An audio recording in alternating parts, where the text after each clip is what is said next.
Here we are, we're walking around the side of my house. We're just going to introduce ourselves to Blackie and to Desiree. Now it's a very hot day. Here is Desiree. Here, she's coming up to say hello. She's a lovely miniature Harlequin. Gosh, and here's Blackie. It's a very hot day. These are self-shedding sheep, but although it's summer and frequently very hot, they haven't shed much of their wool. This here is Blackie. She's gorgeous, they're both gorgeous. Now these sheep came to me by accident. Yes, by accident. And I mean that literally. They were involved in an accident near to my house. Blackie was hit. I think they're a bit put off by the camera at the moment. They haven't seen this before. They don't normally turn their back on me like this, do they?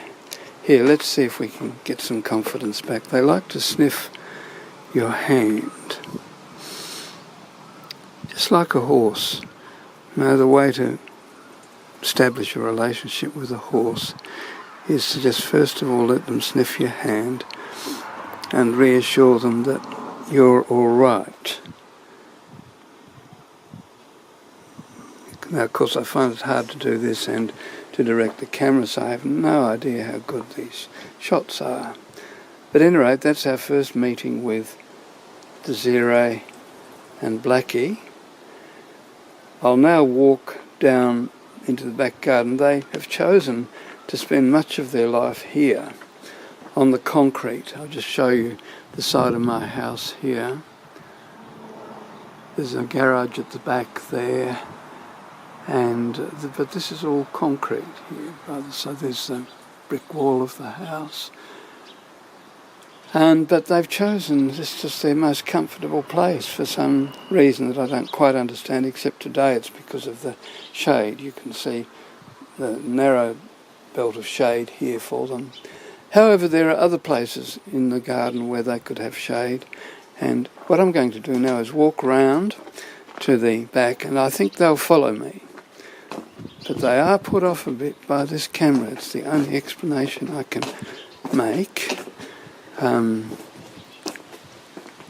Here we are, we're walking round, and here's the back garden. Now, this lawn, this grass here, is not really a picture perfect, as it were, but that's because it's not grazed by a lawnmower, but grazed by two sheep.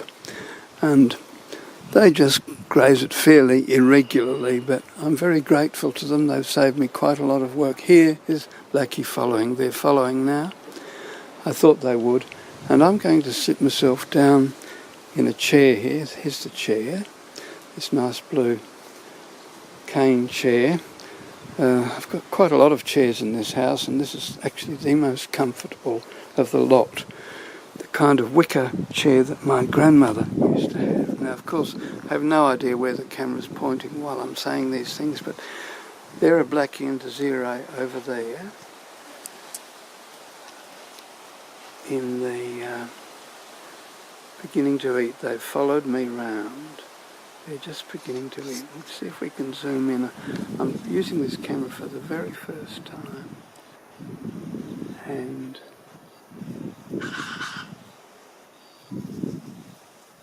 I want to see. Oh, look there, this is what I want to show you. They love my roses, and they have stripped this rose up to a certain height, the height that they can reach. You can see there are these beautiful flowers at the top. Beautiful, beautiful flowers. But they have stripped that rose bush up to the level that they can reach. That's about the only black mark that my sheep have. They also love my camellias next to the roses. There's a gorgeous camellia. It's not in flower at the moment, so you can't see it, but most gorgeous with a wonderful aroma. And one of the first things the sheep did when they came here was to strip the lower part bit by bit. First of all, only at shoulder height, as it were, but then they learned to stand on their hind legs and they strip as far as they can up to the top. But here they are. They've come round from the side of the house to be with us. We'll try some close-ups now, see if they can cope with the camera a little bit better than they were before. Here we are, here's Blackie. Just follow her around for a bit, see what she's doing today. One thing I've noticed, and other people who've helped me care for these sheep have also noticed, is that whenever we're around, they eat excitedly. See, they were just moping around the side there in the heat on the concrete. As soon as I came out here, they've come out and started eating. This happens regularly. Just look at the enthusiasm with which Desiree is having a go at that grass there. Just look at it. Look.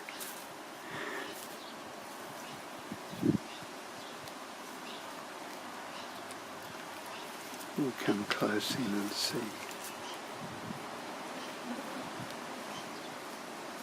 Yes, they're not disturbed by the camera this time. It's great.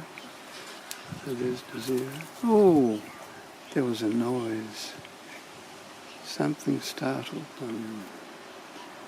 There we are. You can see the wool on Desiree's back here. It's apparently, when these sheep first came to me, I thought their fleece might be good for spinning, but apparently not. They don't have enough crimp. And so, oh yes, and I must show you this. I had the sheep for several days, and we'll just do it this way now. And I realised, I knew there was something to me odd about them, but it was a few days before I realised they have their tails. And I've learnt since that these have been bred as pet sheep anyway, so their tails probably wouldn't have been docked. But also, the being self-shedding, they're not subject to being fly-blown.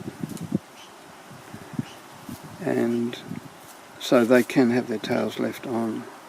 But to my great surprise, when I realised this, they wag them like a dog, and when they're very excited to see me, which they haven't shown that yet today in this visit, but they come up and they're wagging their tails, just, so there they are. And there's one of the rose bushes that they love the roses. They've just stripped that one, a beautiful yellow rose, all at sheep height, and they have stripped it completely. Well, that's my introduction to Blackie and Desiree.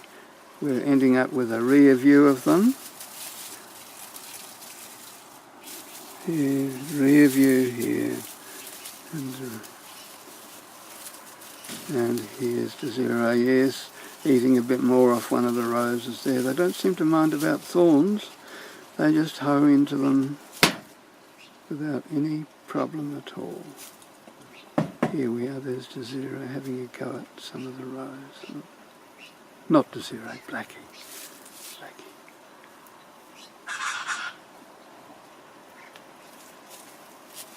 And now down to the grass.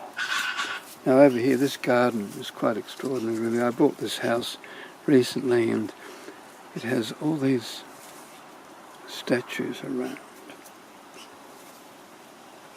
Baroque type sculptures. So it's quite an unusual environment for the sheep. I don't know that they particularly appreciate it, but nonetheless it just adds to the colourful nature of my back garden. So we'll say goodbye. Goodbye, Blackie. Goodbye. And goodbye, Desiree. We'll come round and have a look at your... Oh, here, as soon as I move, you see, they think that I'm going to try and get into the house, and they start to follow me. You watch. Watch, as soon as I move towards the house, they will be following me. Yes, here they come. And they'll even go up to the door. They're desperate to get inside the house and share it with me. This, unfortunately, is something that with which I cannot cope. So there they are. Oh, there, they're getting in anyway. Oh, wow. I've got to stop this.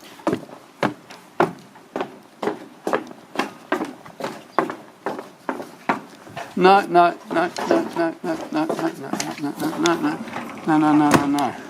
Out. Oh, come on.